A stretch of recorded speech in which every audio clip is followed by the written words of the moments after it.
Bonjour à tous, je suis Odari Mouzou Samechak, entrepreneur engagé, passionné de transformation de vie de personnes de l'époque contemporaine. Bienvenue sur Odari Pantas Verbs, une chaîne qui vous est donnée pour transmettre des messages de la poésie, de la musique, de l'écriture et les enseignements bibliques spirituels. Aujourd'hui, je vais vous faire comprendre comment devenir une solution dans votre génération. La réalité est une. Vous n'avez pas été créé pour survivre, mais plutôt pour impacter.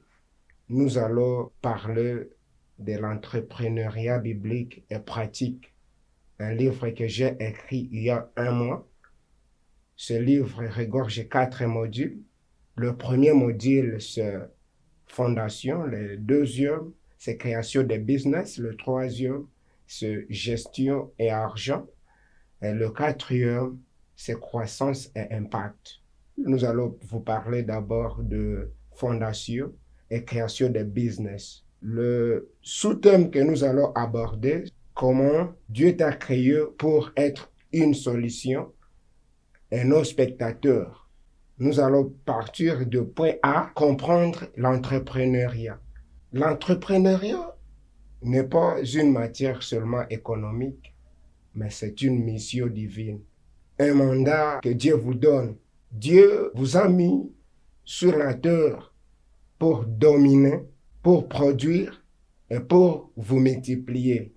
Vous pouvez consulter le livre de la Genèse, chapitre 1, verset 28. Un entrepreneur, c'est un créateur de solutions. C'est un gestionnaire, c'est un visionnaire. Il y a différence entre emploi et business.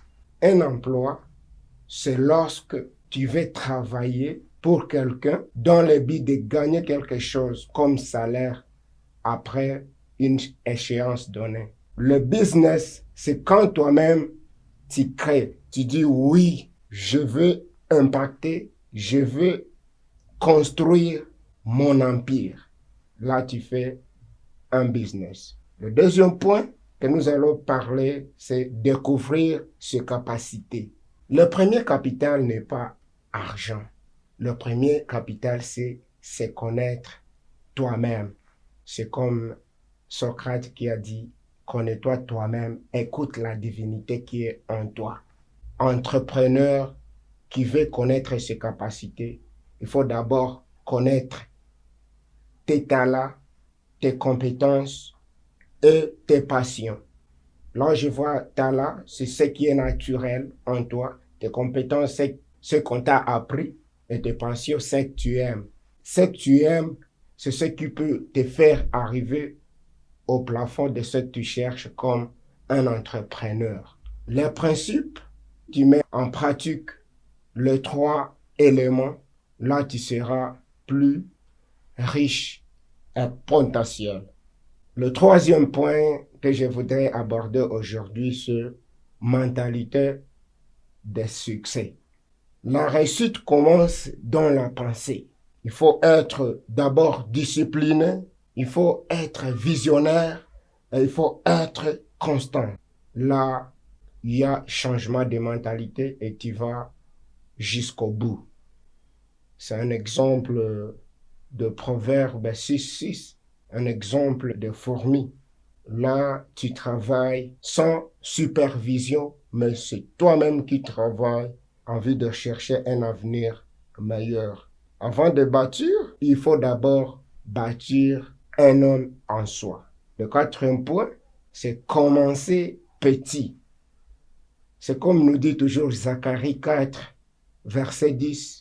Ne méprise pas le petit commencement, ne méprise ce qui vient au début, car c'est ce qui montre que tu seras élevé. Le succès ne commence pas grand, mais le succès commence toujours quand tu es fidèle. 3 choses enregistrées dans ce point de commencer petit.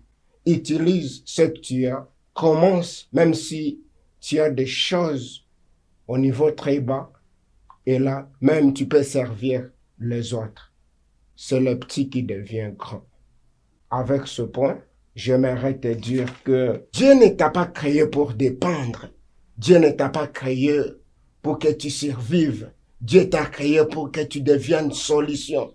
Dieu t'a créé pour impacter. Dieu t'a créé pour te multiplier. Dieu t'a créé pour gérer.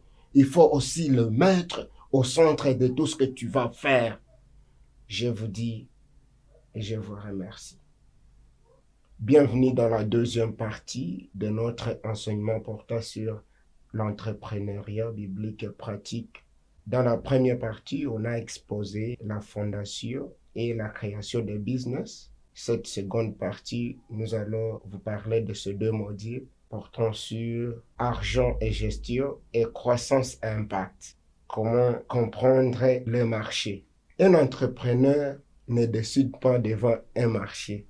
C'est un client qui décide. Avec cela, le client observe, le client écoute et le client s'adapte. Il y a un principe, problème égale opportunité. Le deuxième point, c'est plan simple. Dans le plan simple, il faut te poser 4 questions.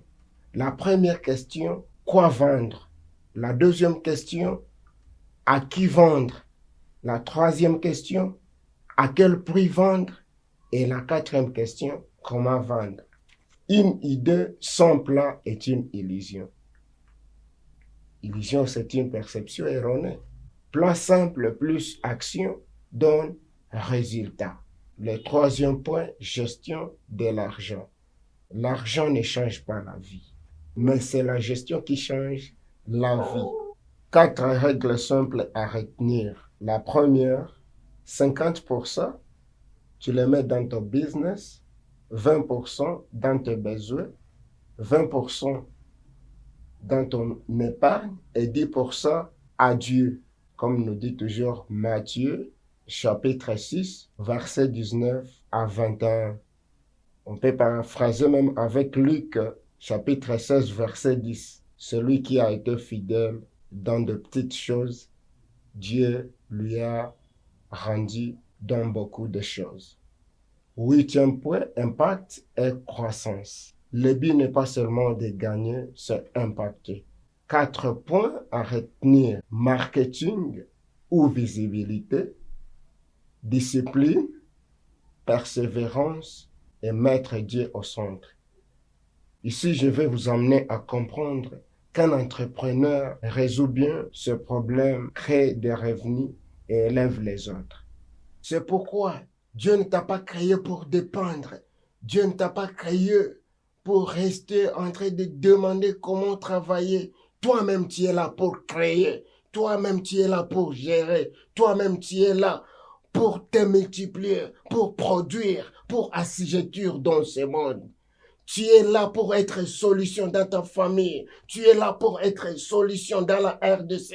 Tu es là pour être solution dans toute Afrique, même dans tout le globe.